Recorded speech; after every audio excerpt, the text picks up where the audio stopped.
আসসালামু আলাইকুম। Department of ইংলিশে ফার্স্ট ইয়ারে যে সকল শিক্ষার্থী ভর্তি হয়েছে তোমাদের হয়তো এখনো জিজ্ঞাসা রয়েছে যে তোমাদের কয়টি সাবজেক্ট থাকবে, সাবজেক্টের প্রশ্নের ধরন কিভাবে হবে, কি কি পড়তে হবে, প্রস্তুতি কেমন হবে, এই সংক্রান্ত সমস্ত বিষয়গুলো নিয়ে তোমাদের সাথে আমি আলোচনা করছি আজকে। এখন আমরা যদি আমাদের ফার্স্ট ইয়ারের সিলেবাসটা দেখার চেষ্টা করি তাহলে দেখব যে ফার্স্ট ইয়ারে মেজর 6টি সাবজেক্ট রয়েছে। তবে আরেকটা বিষয় কিন্তু বলা আমাদের প্রয়োজন, সেটা হচ্ছে 24-25 সেশনে তোমরা যারা এইবার প্রথম বর্ষে ভর্তি হয়েছে তোমাদের আইসিটি সাবজেক্টটা সংযুক্ত হবে। এখন এই আইসিটি বাদে আমাদের ডিপার্টমেন্ট অফ ইংলিশে কি কি রয়েছে? ইংলিশ রিডিং স্কিল, এর মানে কি ইংরেজি যে আমাদের প্যাসেজগুলো থাকবে, কবিতা থাকবে, এটা তুমি নিজে পড়ে কতটুকু বুঝতে পারো এই দক্ষতাটুকু যাচাই করার চেষ্টা করা হবে। ইংলিশ রাইটিং স্কিল, আর মানে তুমি যা ভাবছো তা তুমি লিখতে পারছো কিনা এইটা যাচাই করা হবে। এই দুইটা বিষয় যদি আমরা একটু লক্ষ্য করে দেখি, ডিপার্টমেন্ট অফ ইংলিশে যারা ভর্তি হয়েছে তোমাদের অবশ্যই এই দুইটা যোগ্যতা অর্জন করতে হবে, এই দুইটা স্কিল অর্জন করতেই হবে। কারণ এই যে তোমাদের 4টে বছর যা কিছু লিখতে হবে সবই কিন্তু ইংরেজিতে লিখতে হবে। তুমি কিন্তু সমস্ত কিছু ইংরেজিতে হুবহু মানে ব্লাইন্ডলি মুখস্থ করে কিন্তু পার পেয়ে যেতে পারবে না। সুতরাং তোমাকে এই দক্ষতাটা অর্জন করতে হবে। আশা করি লংগুলের সাথে থেকে তুমি একদম জিরো থেকে একদম মানে শেষ পর্যন্ত তুমি ফ্রি হ্যান্ড রাইটিং এর বিষয়টা এখান থেকে পেয়ে যাবে। তাহলে আমরা কিন্তু দেখতে পাচ্ছি যে দুইটা স্কিল রয়েছে, আমাদের দুইটা দক্ষতার বিষয় রয়েছে, মানে পড়ে বুঝতে পারার দক্ষতা, যা বুঝতে পারছি তার লেখার দক্ষতা, এইটা কিন্তু গুরুত্বপূর্ণ। আর মেজর যে দুইটা সাবজেক্ট রয়েছে আমাদের, মূলত এটা সাহিত্যের সাবজেক্ট, ইন্ট্রোডাকশন টু পোয়েট্রি। এইখানে কিন্তু বলা হয়েছে ইন্ট্রোডাকশন, হ্যাঁ, ইন্ট্রোডাকশন টু প্রোজ। এটা কি? এই যে এইখানে কিন্তু আমাদের ইন্ট্রোডাকশন টু পোয়েট্রি যদি আমরা একটু দেখার চেষ্টা করি, অবশ্য আমরা প্রশ্ন বিশ্লেষণের ক্লাসে তোমরা অবশ্যই দেখতে পারবে। আমরা আজকে ইংলিশ রিডিং স্কিল এবং রাইটিং স্কিলের এই ক্লাসটিতে প্রশ্ন বিশ্লেষণ করার চেষ্টা করব।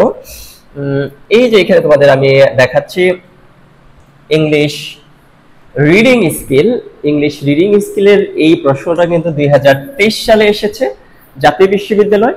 তাহলে এই প্রশ্নে কিন্তু আমরা দেখতে পাচ্ছি মোট নাম্বার কত? মোট নাম্বার কিন্তু 80 নাম্বার। কতক্ষণ সময় তোমাদের পরীক্ষা দিতে হবে? মোট 4 ঘন্টা সময় তোমাদের পরীক্ষায় অংশগ্রহণ করতে হবে।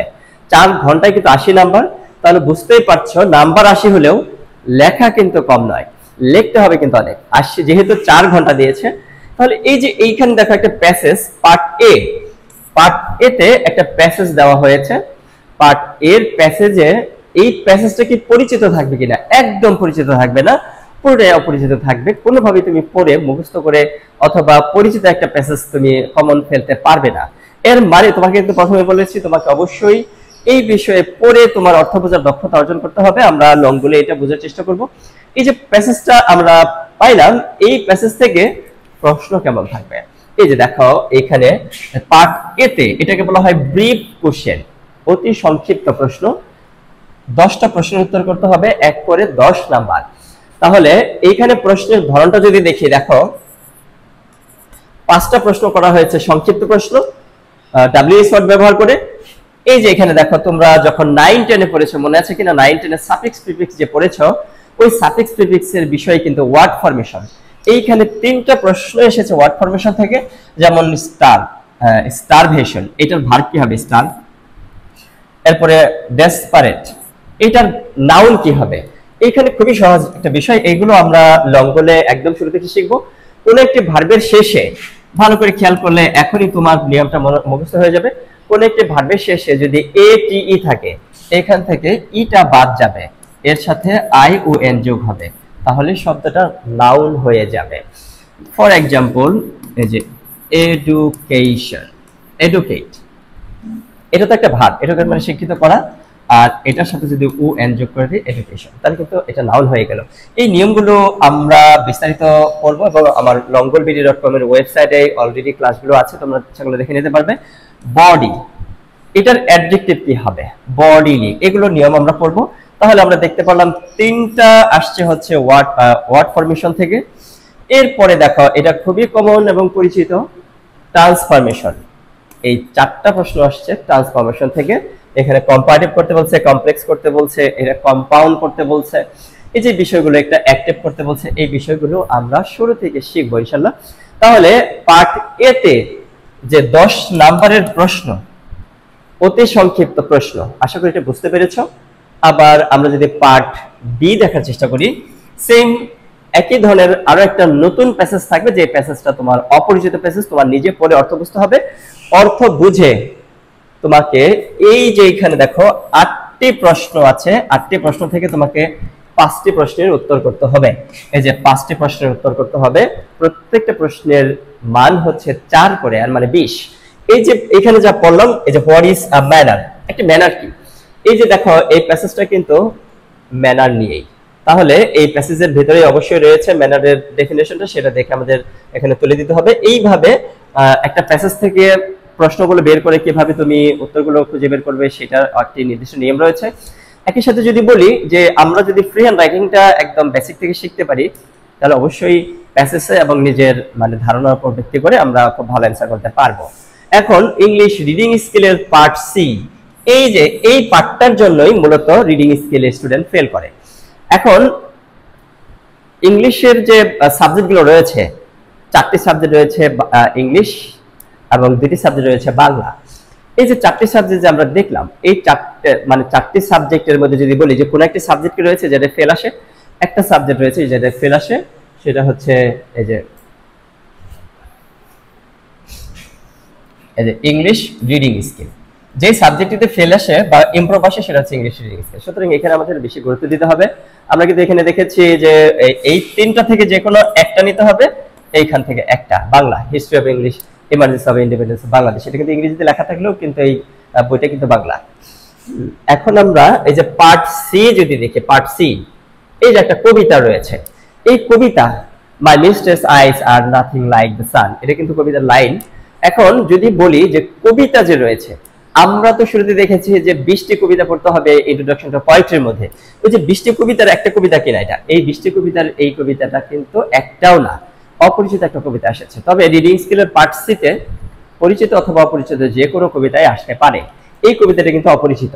তাহলে অপরিচিত একটা কবিতা থেকে 8টি প্রশ্ন, যে প্রশ্নের প্রত্যেকটি প্রশ্নের মান হচ্ছে 10 করে, এর মানে তোমাকে কমপক্ষে তো 2-3 পৃষ্ঠা লিখতে হবে। তাহলে এই 2-3 পৃষ্ঠা লেখার বিষয়টা তুমি মুখস্থ করে যেহেতু কমন ফেলাতে পারছো না, কারণ কবিতাটা অপরিচিত, এর মানে তোমাকে এখানে কিন্তু অবশ্যই দক্ষতা অর্জন করতে হবে।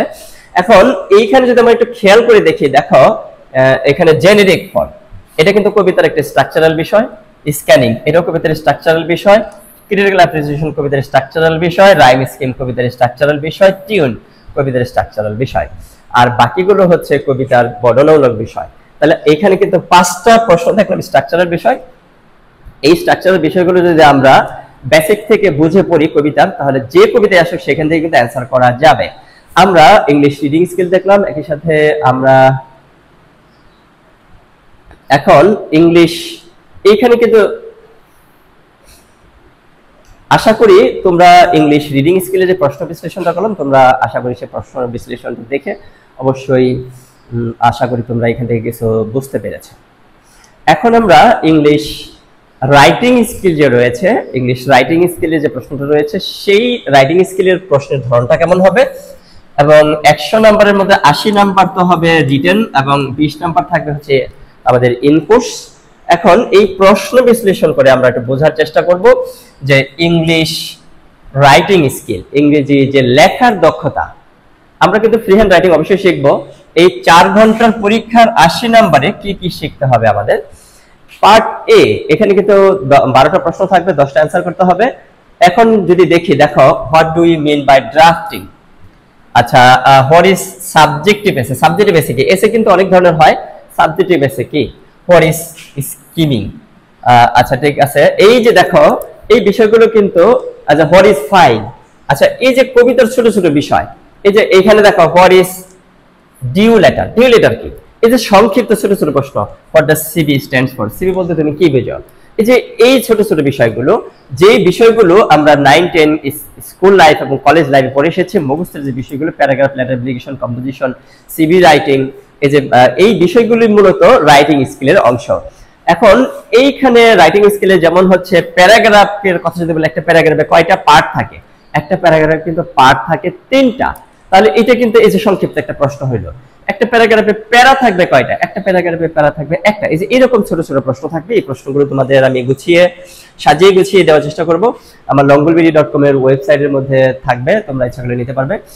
এরপরে যদি দেখি যে পার্ট বি, এখানে কিন্তু 5টা প্রশ্নের উত্তর করতে হবে, 4 করে নাম্বার, 20 নাম্বার। আচ্ছা দেখি distinguish between a narrative and descriptive paragraph. এই যে প্যারাগ্রাফে যে বিভিন্ন ধরনের আছে, ন্যারেটিভ এবং ডেসক্রিপটিভ প্যারাগ্রাফের মধ্যে পার্থক্য কি, এই যে দেখো যে এই বিষয়গুলি মূলত কিন্তু আসবে। তাহলে এইখানে আমাদের কয়টি 8টি প্রশ্নের মধ্যে উত্তর করতে হবে কয়টা, 5টা। তাহলে কবিতার এইখানে তো আমাদের রাইটিং স্কিল, এই রাইটিং স্কিলের যে বিষয়গুলো, এই বিষয়গুলো আমরা ধারাবাহিকভাবে পড়ার চেষ্টা করব। যেমন write a short note on news report. News report বলতে তুমি কি বুঝো, এটার কি বিষয় নিয়ে আলোচনা করতে হয়, এখানে কি কি মেনশন করতে হয়, আমরা সাজাই গোছাই কিভাবে লিখবো, এই বিষয়গুলো মূলত আমাদের লিখতে হবে। What are the different part of well organized paragraph, একটি ওয়েল অর্গানাইজড প্যারাগ্রাফের কি কি পার্ট থাকে এইটা আলোচনা করতে হবে। আচ্ছা define an official letter. Official letter বলতে তুমি কি বুঝো, এটা মানে ডিফাইন করো, সংজ্ঞা দাও। এই যে দেখো হোয়াট ইজ প্লাগিয়ারিজম কি, হাউ ক্যান উই অ্যাভয়েড ইট, এটা আমরা কিভাবে অ্যাভয়েড করতে পারি। আচ্ছা এই যে বিষয়গুলো, এই বিষয়গুলো আমরা শিখবো। তবে পার্ট সি, এটা হচ্ছে সবচেয়ে গুরুত্বপূর্ণ। 5টি প্রশ্ন উত্তর করতে হবে, প্রত্যেকটি প্রশ্নের উত্তরের মান হচ্ছে 10, আর মানে 50 নাম্বার। এইখানে দেখি আমাদের কি কি পড়তে হচ্ছে। Write an paragraph on road accident, এটা কিন্তু 2023 সালে দেখেছি রোড অ্যাক্সিডেন্ট এসেছে। Write an essay on moral education নিয়ে তুমি হচ্ছে লেখো। এরপরে হচ্ছে write an memo to staff to ensure not to leave office before 5 PM, একটা মেমো লিখতে বলছে। মেমো রাইটিংটা কি সেটা আপনাদের শিখতে হবে। Write an relation to the managing director of a multinational company for post of ICD office, যেখানে তাহলে কি হলো, তাহলে এখানে সিবি রাইটিং। আচ্ছা write an application to the principal of your college for enhancing facility in your college library, college লাইব্রেরির facility বৃদ্ধি করার জন্য এখানে হচ্ছে একটা অ্যাপ্লিকেশন লিখতে বলেছে। রাইট আ লেটার এসেছে to your brother about the use and abuse of ইন্টারনেটের ইউজ এন্ড অ্যাবিউজ নিয়ে লেখা। Suppose you are the head of the department of English of a college, right a letter to the manager of friends books corner, Rafin plaza, Nilkhet, Dhaka, ordering some books for the seminar library. Suppose you are a staff correspondent of an English daily, now write a news report. এখানে কিন্তু news report এসেছে। এইগুলোর মধ্যে থেকে আমরা যদি technical দেখি, এখানে কিন্তু রয়েছে কয়টা, 8টা। অ্যান্সার করতে হবে কয়টা, 5টা। তাহলে আমরা কিন্তু এখান থেকে বাছাই করে নিতে পারবো যে কোন 5টা অ্যান্সার করব, যেই 5টা আমার ভালো লাগবে সেই 5টা আমরা অ্যান্সার করব। তাহলে আশা করি ইংলিশ রিডিং স্কিল এবং রাইটিং স্কিলের যে প্রশ্নের ধরন এবং প্রশ্নের মান, এই বিষয়গুলো সম্পর্কে তোমাদের কিছুটা ধারণা তৈরি হয়েছে। আশা করি এইখান থেকে তোমরা প্রস্তুতিটা কিভাবে শুরু করবে সেটা বুঝতে পেরেছো।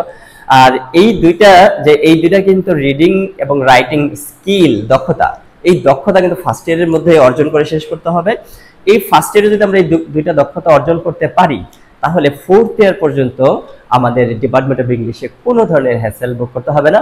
খুব সহজে এই ডিপার্টমেন্ট অফ ইংলিশের যে 2nd ইয়ার থেকে শুরু করে সমস্ত কিছু কিন্তু খুবই গল্পের মতো, একবার পড়লে সবকিছু মনে থাকবে। কিন্তু প্রবলেম হচ্ছে তোমার ফ্রি হ্যান্ড রাইটিং শিখতে হবে।